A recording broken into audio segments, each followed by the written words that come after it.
జై శ్రీరామ్.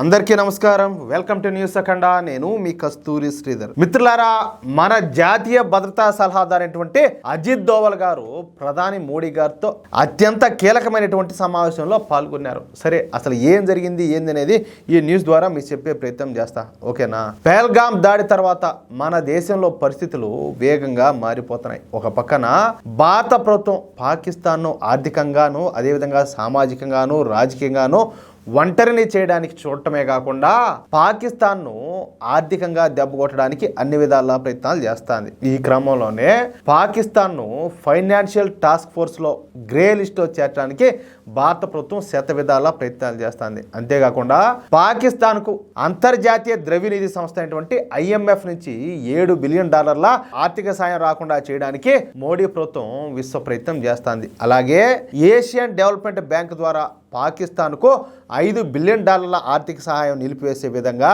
భారత్ చర్యలను అయితే చేపట్టింది. ఈ క్రమంలోనే మన ఆర్థిక శాఖ మంత్రి అయినటువంటి నిర్మలా సీతారామన్ గారు ఈ ఏషియన్ డెవలప్మెంట్ బ్యాంక్ చైర్మన్తో సంప్రదింపులు కూడా జరుపుతున్నారు. అంతేకాకుండా పాకిస్తాన్కు ఎటు నుంచి ఎవరో కూడా సాయం చేయకుండా అమెరికా, ఇటలీ, ఫ్రాన్స్ దేశాలతో కూడా భారత చర్చలను అయితే జరుపుతుంది. ఇది ఇలా ఉంటే ఈ రోజున కాసేపటి క్రితం మన జాతీయ భద్రతా సలహాదారు అయినటువంటి అజిత్ దోవల్ గారు మన ప్రధాని నరేంద్ర మోడీ గారిని కలిశారు. గత 48 గంటల వ్యవధిలో అజిత్ దోవల్ గారు మన ప్రధాని నరేంద్ర మోడీ గారిని కలవడం ఇది రెండోసారి. ఇకపోతే వీళ్ళిద్దరి మధ్యన దాదాపు 40 నిమిషాల పాటు అంతరంగిక చర్చలు అయితే జరిగినాయి. ఈ చర్చల్లో భాగంగా పాకిస్తాన్లోని పరిస్థితులపైన అజిత్ దోవల్ గారు ప్రధాని నరేంద్ర మోడీ గారికి వివరించినట్టుగా తెలుస్తుంది. పాకిస్తాన్ సరిహద్దుల వద్ద ఈ పాకిస్తాన్ ఎంత సైన్యాన్ని మోహరించింది, అలాగే LOC వద్ద ఎంత సైన్యాన్ని మోహరించింది, పాకిస్తాన్ ఎలాంటి ఆయుధాలను ఉపయోగించబోతోంది, పాకిస్తాన్ ఏ దేశాలు సాయం చేస్తున్నాయి అన్న విషయాలపైన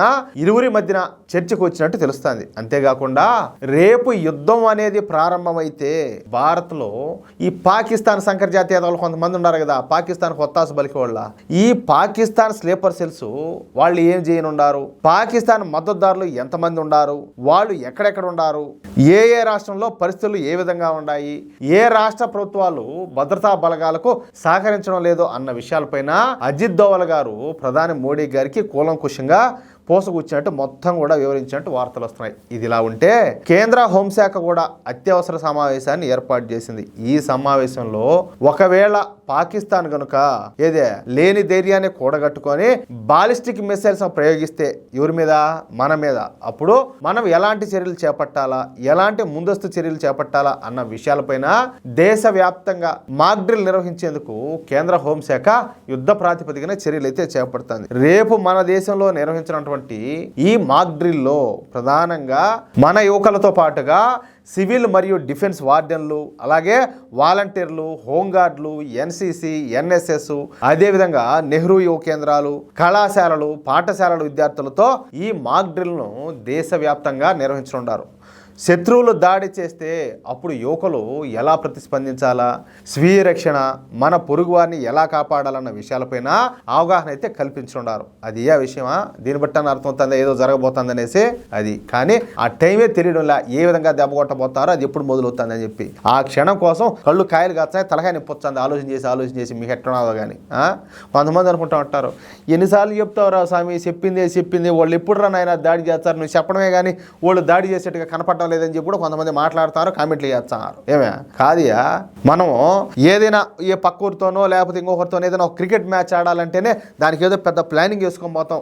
ఓపెనర్లు ఎవరు దిగాల, తర్వాత ఎట్లా ఆడాలా, ఏంది కథ, బౌలర్లు ఎవరిని సెలెక్ట్ చేసుకోవాలా, ఫాస్ట్ బౌలింగ్ ముందు పడాలనా లేకపోతే స్పిన్ బౌలింగ్ ఎప్పుడు దించాలా ఏందనేది దానికే పెద్ద ప్లాన్ వేస్తాం. ఏది ఒక పక్కన వీధి వాళ్ళతోనో లేకపోతే పక్కూరు వాళ్ళతోనో క్రికెట్ మ్యాచ్ ఆడేదానికి. మరి ఒక దేశంతో యుద్ధం అంటే వాళ్ళు ఇంకా ఎన్ని ముందస్తు వ్యూహాలు పన్నాలా, దాని టైం పట్టదా, మనకే కొంచెం ఓపిక కావాలా, అంత ఆపుకోలేకపోతే ఎట్టా, మనకే షుగర్లో బీపీ లేవు కదా, కొంచెం ఆపుకోవాలా జాగ్రత్తగా. అది విషయం.